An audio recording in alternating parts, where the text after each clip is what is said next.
பெங்களூர் ஸ்டைலில் ஜாலர் லாப்பா. ஒரு கல்யாணம் ஆகி மறுநாள் புது மாப்பிள்ளைக்கு பசியார அப்படின்னா இந்த ஜாலர் செய்வாங்க. அது மாதிரி பெருநாள் பசியார செய்யும் போதும் கண்டிப்பாக இந்த ஜாலர் அல்லது ஜாலர் லாப்பா ரெண்டுத்தில் ஏதாவது ஒன்று கண்டிப்பாக எல்லோரும் செய்வாங்க. ரொம்ப ஈஸியாக செஞ்சிடலாம். ஃபஸ்ட்டு ஒரு மிக்ஸி ஜாரில் ஒரு முட்டை, 2 மீடியம் சைஸ் வெங்காயம், 2 ஸ்பூன் பெருஞ்சீரகம் சேர்த்து ஃபஸ்ட்டு கொரப்பாக அரைச்சி எடுத்துக்கலாம்.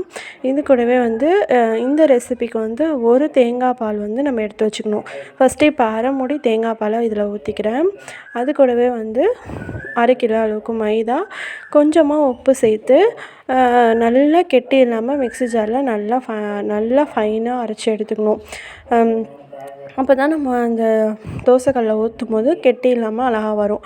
இப்போ இதை நல்லா அரைச்சி எடுத்துட்டேன். ஆனால் இதை விடவும் தண்ணியாக இருக்கணும் அப்படிங்கிறதுனால இன்னும் அரை மூடி தேங்காய் பால் எடுத்து வச்சேன் இல்லையா, அதையும் சேர்த்து நல்லா தண்ணியாக கரைச்சி எடுத்துக்கிட்டு அதை வடிகட்டி எடுத்துக்கலாம்.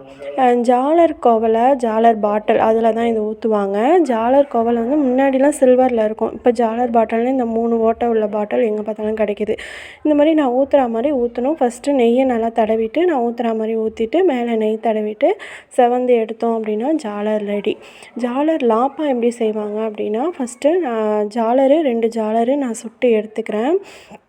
சுட்டு எடுத்துக்கிட்டு ஃபில்லிங் வைக்கணும். அது உள்ளார வெங்காயம் தக்காளி நல்லா வதக்கிட்டு இஞ்சி பூண்டு மஞ்சத்தூள் வேக வச்ச உருளைக்கிழங்கு உப்பு சேர்த்து நல்லா மிக்ஸ் பண்ணி வச்சுக்கணும். அது உள்ளார வச்சுட்டு 4 பக்கமும் மடித்து தோசைக்கல்லில் கொஞ்சமாக நெய்யை ஊற்றிட்டு நம்ம மடித்து வச்சுருந்த அந்த லாப்பாவை எடுத்து அதில் வச்சுட்டு மேற்பக்கமும் கீழ்ப்பக்கமும் முட்டை தடவணும். முட்டை ஏன் தடவணும் அப்படின்னா உள்ளார உள்ள ஃபில்லிங் வெளியே வராமல் இருக்கும். அதனால மேலேயும் கீழே நல்லா ஃபில்லிங் தடவிட்டு மேலே கொஞ்சமாக நெய்யை ஊற்றி 2 பக்கமும் நல்லா செவந்ததும் எடுத்துட வேண்டியது. நம்ம உள்ளார உள்ளலாம் ஏற்கனவே வெந்துருச்சு. அதனால் மேலேயும் கீழே நல்லா செவந்து எடுத்துட்டோம் அப்படின்னா சூப்பரான ஜாலர் லாப்பா ரெடி. சீக்கிரமாக செஞ்சிடலாம், குயிக்காக செஞ்சிடலாம். ரொம்ப டேஸ்ட்டும் சூப்பராக இருக்கும். செஞ்சு பார்த்துட்டு எப்படி இருந்துச்சுன்னு கமெண்ட் பண்ணுங்கள். என்னுடைய சேனலை மறக்காமல் சப்ஸ்கிரைப் பண்ணுங்கள். நிறைய பேர் பார்க்குறீங்க, ஆனால் சப்ஸ்கிரைப் பண்ணாமல் பார்க்குறீங்க. ப்ளீஸ் சப்ஸ்கிரைப் பண்ணிவிட்டு பாருங்கள். அவ்வளோதான். தேங்க்யூ ஃபார் வாட்சிங்.